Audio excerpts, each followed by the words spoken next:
Hello friends, welcome back simple vlog channel. இன்றைக்கி நம்ம channel என்ன பார்க்க போகிறோம்னா இறால் கிரேவி தான் பார்க்க போகிறோம். இது ரொம்ப டேஸ்டியான ரெசிபி. இந்த ரெசிபி எப்படி பண்ண போகிறதா இன்றைக்கி நம்ம பார்க்க போகிறோம். இது நீங்கள் சாதத்துக்கு வச்சு சாப்பிட்டிங்கன்னா ரொம்ப டேஸ்டியாக இருக்கும். சரி, எப்படி பண்ணலாம் நம்ம பார்ப்போம். அதுக்கு முன்னாடி நீங்கள் நம்ம சேனலுக்கு புதுசாக இருந்தீங்கன்னா லைக் சப்ஸ்கிரைப் பண்ணுங்கள், எனக்கு மோட்டிவேஷனாக இருக்கும். ஓகே, நம்ம இப்போ எப்படி பண்ணுறதுன்னு பார்க்கலாம். ஃபஸ்ட்டு நம்ம ஒரு 1/2 கிலோ இறால் எடுத்துக்குவோம். 1/2 கிலோ இறால் எடுத்திங்கன்னா உங்களுக்கு 1/4 கிலோ தான் நமக்கு எல்லோரும் கிடைக்கும். ஓகே, இது நம்ம எப்படி க்ளீன் பண்ணலான்னு பார்ப்போம். ஃபஸ்ட்டு ஹெட்டு நல்லா ஹெட்டு ஷெல்லு நல்லா எடுத்துக்குவோம். எடுத்ததுக்கப்புறம் அது ஷெல்லு இருக்கும்ல பாடியில், அதையும் நல்லா க்ளீன் பண்ணிட்டு காலெலாம் அது பிச்சு எடுத்துருவோம். இப்போ அந்த டெயில்ட்டேருந்து அது கொஞ்சம் பார்த்து எடுக்கணும். அது என்ன குத்தினும் டெயில்ட்டு இருக்கிற அந்த ஷார்ப்பான எட்ஜஸ். ஓகே, இப்போ அதுக்குள்ளே ஒரு சின்ன குடல் இருக்கும். அந்த குடலையும் நம்ம எடுத்துக்குவோம். இது எடுக்கிறதுக்கு இன்னும் ஒரு பின் எடுத்துக்கலாம். இது ஈஸியாக தான் எடுக்கலாம். ஃபஸ்ட்டு ஒரு பின் எடுத்துக்கிட்டு அது மேலே இருக்கிற அந்த மசில் கொஞ்சம் பிச்சுக்குவோம். பிச்சதுக்கப்புறம் உள்ளே இந்த மாதிரி நான் எடுக்கிற மாதிரி நீங்கள் எடுத்திங்கன்னா ஒரு சின்னோட ஒரு குட்டி குடல் இருக்கும். அந்த குடலை நீங்கள் எதுக்காக நம்ம எடுக்கிறோம்னா, அதை நீங்கள் சாப்பிட போல் நீங்கள் இறால் சாப்பிட போல் அது ஒரு மாதிரி மண் கடிக்கிற மாதிரி இருக்கும், கல் மண் கடிக்கிற மாதிரி. நீங்கள் அதனால் நம்ம அதை எடுக்கணும். இந்த மாதிரி நீங்கள் நல்லா அந்த மாதிரி எடுத்ததுக்கப்புறம் இதுமாதிரி நல்லா எடுத்து ஒரு பவுலுக்கு ஷிஃப்ட் பண்ணலாம். இப்போ நான் உரிச்சிட்டு பவுலுக்கு ஷிஃப்ட் பண்ணிட்டேன். இப்போ பவுலுக்கு ஷிஃப்ட் பண்ண இறாலை நம்ம நல்லா வாஷ் பண்ணிக்குவோம். நல்லா வாஷ் பண்ணி நல்லா ஒரு 5-6 அளவுக்கு நம்ம நல்லா வாஷ் பண்ணிக்கலாம். நல்லா வாஷ் பண்ணதுக்கப்புறம் இப்போ ஒரு பேஸ்ட் நம்ம ரெடி பண்ண போகிறோம். இதுக்கு என்னென்னா ஃபஸ்ட்டு ஒரு கைப்பிடி அளவுக்கு தேங்காய் எடுத்துக்குவோம். 7 பல் அளவுக்கு நம்ம பூண்டு எடுத்துக்குவோம். ஒரு விரல் அளவுக்கு நம்ம இஞ்சி எடுத்துக்குவோம். இஞ்சி போட்டதுக்கப்புறம் ஒரு பெரிய வெங்காயம் ஒன்று சேர்த்துக்கலாம். இப்போ நல்லா இதை அரைச்சிக்குவோம். நல்லா இந்தமாதிரி பேஸ்ட் ஆகிற அளவுக்கு நல்லா அரைச்சிக்குவோம். இப்போ ஒரு தாய்ச்சல் நம்ம எண்ணெய் ஊற்றிக்குவோம். நல்லா எண்ணெய் ஊற்றி இப்போ சோம்பு நம்ம சேர்த்துக்குவோம். சோம்பு சேர்த்து கொஞ்சம் கொஞ்சம் சோம்பு சேர்த்ததுக்கப்புறம் பட்டை சேர்ப்போம். பட்டை சேர்த்ததுக்கப்புறம் கொஞ்சம் நம்ம ஒரு பெரிய வெங்காயம் நம்ம சேர்த்துக்குவோம். நல்ல மாதிரி நைஸாக வெட்டிக்குவோம்.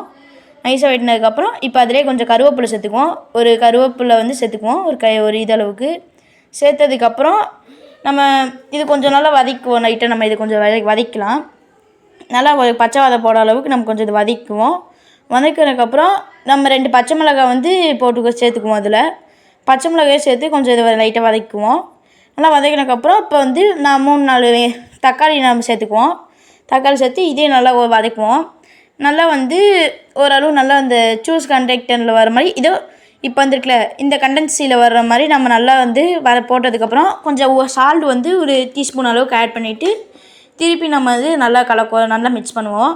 நல்லா வதக்கினதுக்கப்புறம் திருப்பி நல்லா இந்தமாதிரி வதக்கினதுக்கப்புறம் இந்தமாதிரி கண்டன்சியில் வரப்போல் நம்ம இதில் இறாலை ஆட் பண்ணிக்குவோம். இப்போ இறாலை இந்தமாதிரி கண்டன்சியில் ஆட் பண்ணால் நல்லா பாயில் ஆகி நல்லாயிருக்கும். டேஸ்ட்டும் அதே மாதிரி. ஓகே, இதையும் நம்ம நல்லா ஓகே. இப்போ நம்ம இதில் இறால் ஆட் பண்ணிக்குவோம். நான் இறால் ஆட் பண்ணோன்னே இதை நல்லா மிக்ஸ் பண்ணிக்குவோம். இதில் நீங்கள் எந்த வாட்டர் இப்போ ஆட் பண்ண தேவையில்லை. நல்லா அந்த எண்ணெய் இதில் இருக்க போலே நல்லா மிக்ஸ் பண்ணி அப்ளை பண்ணிக்குவோம். இப்படியே 1 டீஸ்பூன் மஞ்சள் சேர்த்துக்குவோம். மஞ்சள் சேர்த்து கறி மசாலா பொடி டேபிள் ஸ்பூன் போட்டுக்கலாம். 3 டேபிள் ஸ்பூன் போட்டுட்டு காரம் உங்களுக்கு எக்ஸ்ட்ரா வேணும்னா நீங்கள் மிளகா பொடி கூட 1 டீஸ்பூன் சேர்த்துக்கலாம். நீங்கள் உங்களுக்கு எப்படின்னு பொறுத்த வரைக்கும் இது நல்லா இந்தமாரி வதக்கிக்கலாம். நல்லா வதங்கினதுக்கப்புறம் இப்போ நம்ம எடுத்த பேஸ்ட்டை இப்போ நம்ம இதில் ஊற்றலாம். நல்லா இப்போ ஒரு இடத்துக்கு இந்த பேஸ்ட்டை நம்ம ஊற்றினதுக்கப்புறம் நீங்கள் அதிலே கொஞ்சம் வாட்ரு அதிலே நீங்கள் யூஸ் பண்ணிக்கோங்க. அதிலே வாட்ரு யூஸ் பண்ணிக்கலாம். அதில் ஊற்றி நல்லா இது நல்லா மிக்ஸ் பண்ணலாம். நல்லா மிக்ஸ் பண்ணியாச்சு. 1/4 மணி நேரம் இப்போ நல்லா பாயில் பண்ண விட்டுறலாம். இதுக்கு இப்போ நம்ம மூடி போட்டு மூடி வச்சிடலாம். இப்போ 15 நிமிஷம் ஆயிடுச்சு. இப்போ இறால் கிரேவி நல்லா ரெடி ஆயிடுச்சு நமக்கு. இப்போ 5 நிமிஷம் மட்டும் நம்ம பாயில் பண்ணலாம் மூடி போடாமல்.